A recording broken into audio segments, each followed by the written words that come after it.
AP హోంమంత్రి వంగలపూడి అనితకు తన సొంత ఇలాకా పాయకరావుపేటలో మత్స్యకారుల నుండి నిరసన సెగతగిలింది. అనకాపల్లి జిల్లా నక్కపల్లి మండలంలో బల్క్ డ్రగ్స్ పార్క్ నిర్మాణంపై ఉద్రిక్తతలు కొనసాగుతున్నాయి. ఈ ప్రాజెక్టును వ్యతిరేకిస్తూ రాజయ్యపేట గ్రామస్తులు వరుసగా నిరసనలు చేపడుతున్నారు. గత 16 రోజులుగా మత్స్యకారులు గ్రామంలో టెంట్లు వేసుకుని దీక్ష కొనసాగిస్తున్నారు. బల్క్ డ్రగ్స్ వల్ల కలుషిత వాయువులు వ్యాపించి తమ ఆరోగ్యం దెబ్బతింటుందని, జీవనోపాధి అయిన మత్స్యకారుల వృత్తి కూలిపోతుందని ఆవేదన వ్యక్తం చేస్తున్నారు. ఈ నెల 30న వచ్చి స్వయంగా సమస్యలు వింటామని ముందే వీడియో ప్రకటన చేసిన హోంమంత్రి వంగలపూడి అనిత ఒకరోజు ముందుగానే రాజయ్యపేట చేరుకున్నారు. ప్రజల సమస్యలను విని కమిటీగా ఏర్పడి వస్తే సీఎంతో సమావేశం ఏర్పాటు చేయిస్తామని హామీ ఇచ్చారు. అయితే అంతవరకు బల్క్ డ్రగ్స్ పనులు నిలిపివేయాలని మత్స్యకారులు పట్టుబట్టారు. దీనికి మంత్రి ఎటువంటి స్పష్టమైన హామీ ఇవ్వకపోవడంతో ఆగ్రహానికి గురైన గ్రామస్తులు ఆమె కాన్వాయ్ని అడ్డగించారు.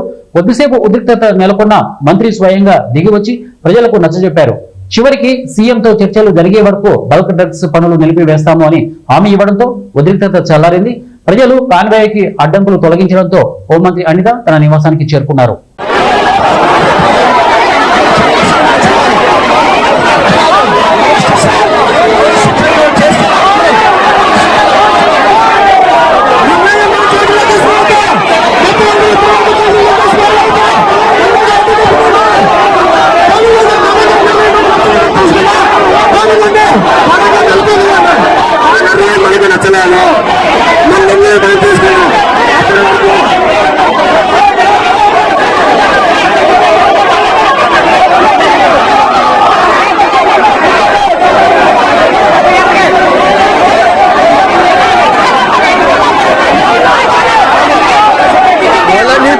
గోడ